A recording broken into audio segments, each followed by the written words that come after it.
Viva Voz, com Vera Magalhães.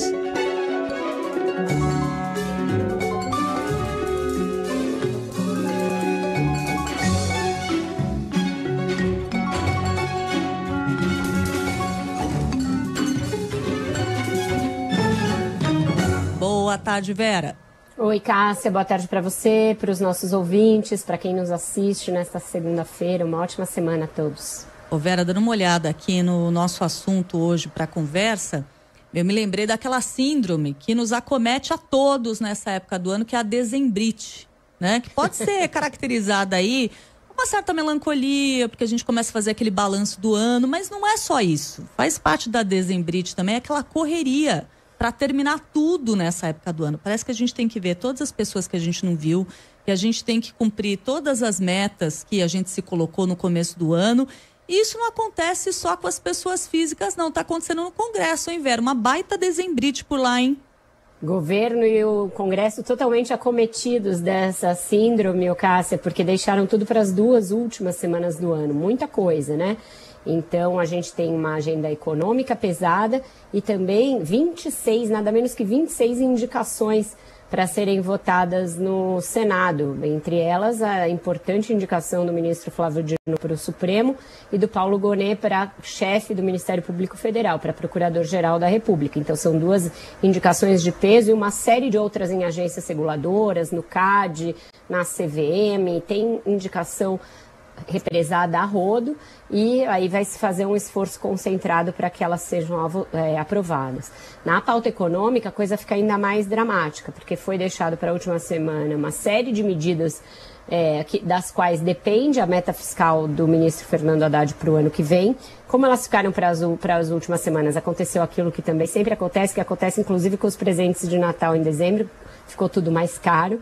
E aí, agora, o Lira, que está de volta de viagem, está condicionando o destravamento da pauta a uma negociação sobre emendas, não contingenciamento de emendas, liberações de emendas no fim do ano e solução para as emendas no orçamento do ano que vem. Então, está tudo muito amarrado.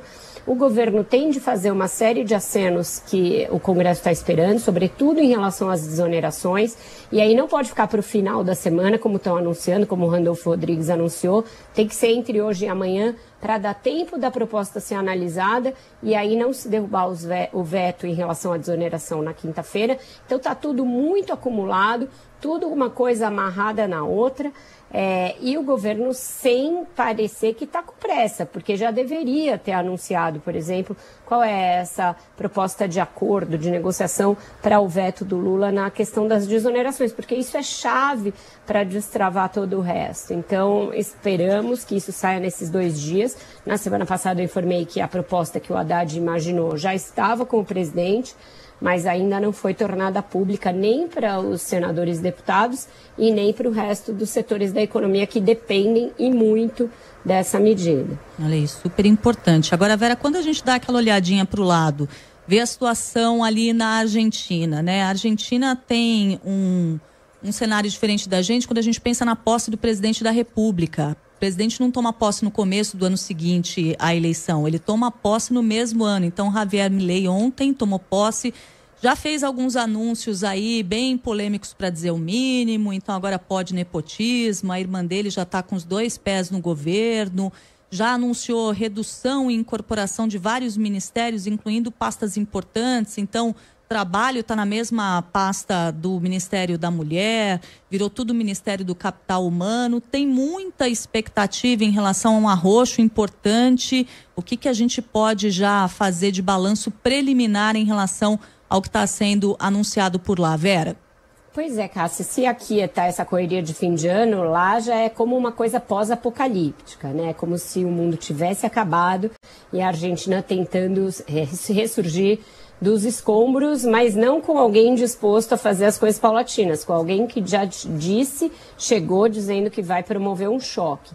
Então, um nervosismo muito grande com essas medidas que ele deve anunciar, um pacote fiscal que deverá ser anunciado amanhã, que é precedido hoje de uma espécie de um feriado cambial. em que você tem que pedir autorização do Banco Central para fazer transações em dólar, do dólar oficial, acima de um certo valor, e isso já gerando muita expectativa em relação ao que ele vai anunciar. Esse arroxo deverá ser também na linha de uma grande desvalorização cambial para começar a tentar tirar a Argentina desse cenário de hiperendividamento, hiperinflação que ela vive. E é aquele tipo de medida que deverá piorar a situação para depois não se sabe se melhorar, mas o primeiro efeito é piorar.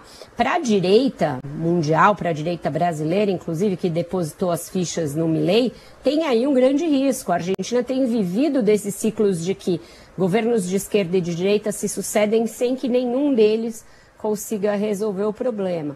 Agora, os bolsonaristas aqui, por exemplo, põem todas as fichas no Milei, foram lá, fizeram caravana, mas aí, no primeiro dia, ele já contraria a cantilena do Estado mínimo da direita e nomeia a irmã, abre exceção num decreto que proibia nepotismo para nomear a própria irmã. Então, você apostar numa pessoa tão imprevisível e tão assim que não governa segundo os cânones da política, o seu risco é quebrar a cara fortemente. Para a direita brasileira tem essa grande chance também. Então, enquanto a gente observa o Haddad, que é um político de esquerda, de um governo de esquerda, fazendo medidas gradualistas no sentido do fiscalismo, na Argentina a gente vai ver alguém adotando uma medida radical, medidas extremas que podem ou não dar certo. Então, essa comparação entre Brasil e Argentina, nesse plano de disputa entre a esquerda e a direita, vai ser uma tônica desse fim de ano, do ano que vem e certamente daqui até a disputa presidencial brasileira